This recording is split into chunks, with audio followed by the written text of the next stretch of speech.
Olá, meu nome é Gustavo e bem-vindo às notícias semanais mais relevantes sobre mercados financeiros, finanças, economia portuguesa e também fatores políticos que consideramos pertinentes.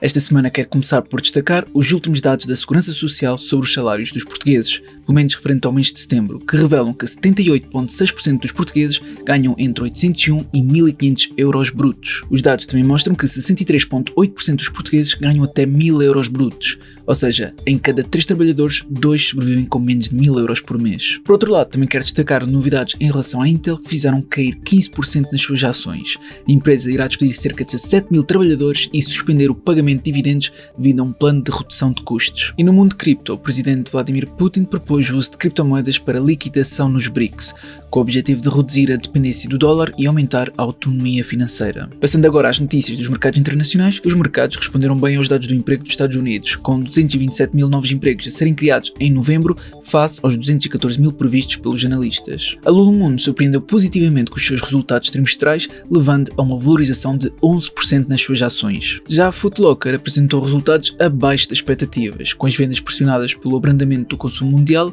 o que resultou numa queda das suas ações em cerca de 20%. A Salesforce reportou um crescimento de 8% na faturação, que se fez sentir logo no preço das suas ações, fazendo com que subissem na ordem dos 9% logo após os resultados. Por outro lado, o CEO da United Healthcare foi assassinado por razões ainda desconhecidas, o que levou o preço das suas ações a cair em cerca de 10%. E ainda no tema de CEOs, o CEO da Stellantis, Carlos Tavares, foi pressionado a sair após divergências internas e externas, levando a uma reestruturação que resultou numa queda de 6,3% nas ações da empresa. Na Ásia, a China proibiu a exportação de materiais cruciais para a produção de semicondutores e levando a tensão comercial com os Estados Unidos. Por outro lado, nos Estados Unidos, o tribunal determinou que a ByteDance, proprietária do TikTok, terá que vender a aplicação para evitar a proibição no país. Já o setor de luxo, especialmente em França, enfrenta uma desaceleração significativa, com as bolsas a projetarem o pior desempenho anual desde 2010. Já na zona euro, o PIB cresceu 0,9% no terceiro trimestre, mostrando sinais de recuperação económica moderada. E, apesar das taxas de juros terem vindo a descer desde o início do ano,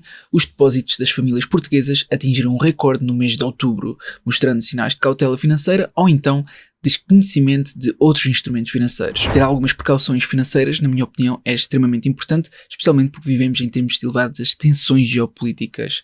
Temos o caso mais recente da queda do presidente sírio. Contudo, também devemos estar informados e conscientes das formas mais eficientes de rentabilizarmos as nossas poupanças. Isto implica que sejam simultaneamente seguras e também apresentem uma elevada liquidez para que possamos usar os fundos em emergências financeiras. Relativamente ao petróleo, a OPEP anunciou a extensão dos cortes na produção de petróleo, com expectativas de reverter em abril do próximo ano. Passando agora às criptomoedas, temos algumas notícias bastante interessantes e começamos pelo facto do Bitcoin ter sido considerado uma alternativa legítima ao ouro pelo presidente da Fed. E a Katie Wood, CEO da ARK Invest, afirmou que a recente valorização do Bitcoin é apenas o começo, destacando os ciclos de halving e tendências históricas como fatores para um futuro promissor. Donald Trump indicou Paul Hawkins, defensor de criptomoedas, para liderar a SEC, que é a Comissão de Valores Mobiliários dos Estados Unidos, mostrando assim uma abordagem significativamente amigável ao setor de ativos digitais. Além disso, o ETF da Ethereum, da BlackRock, atingiu recordes de volume, reforçando o crescente interesse em ativos digitais. Por último, dentro do mercado das criptomoedas, quero deixar uma atualização dentro dos indicadores económicos,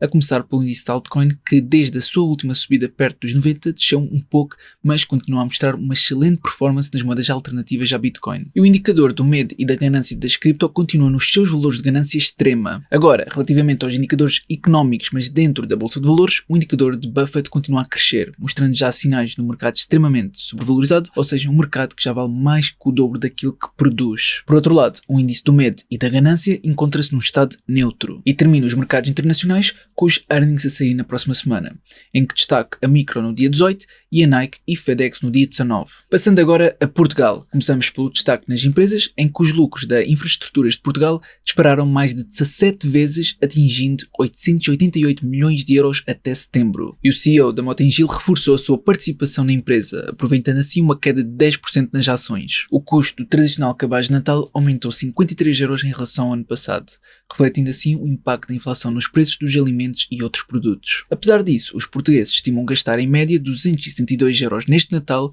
que é o valor mais alto registado nos últimos 3 anos. Relativamente ao tema da habitação, os custos de construção nova em Portugal registram um aumento de 4,2% em outubro, e o crédito de habitação cresceu 34,7% até setembro, superando 12 mil milhões de euros, mostrando sinais de procura elevada. Esta procura elevada depois reflete-se nesta notícia, que dá nota que o custo da habitação em Portugal tem dos piores agravamentos do mundo rico, dificultando o acesso à habitação para muitas famílias. Por outro lado, as insolvências caíram 9% em novembro, mostrando sinais de resiliência das empresas portuguesas. E no mercado automóvel, mais de 94 veículos elétricos foram matriculados em Portugal até novembro, representando um aumento de 12,9% em relação ao mesmo período do ano passado. Por último, mesmo para terminar, as famílias em Portugal têm atualmente cerca de 38 mil milhões de euros investidos em fundos destinados à reforma, sendo um dos 2 países da OCDE que registrou em 2023 uma diminuição nestes ativos. Por esta semana é tudo. Deixem nos comentários o que acharam deste vídeo e se acreditam que a queda da Intel é na verdade uma boa oportunidade para adquirir, ou então se a mesma vai continuar a cair.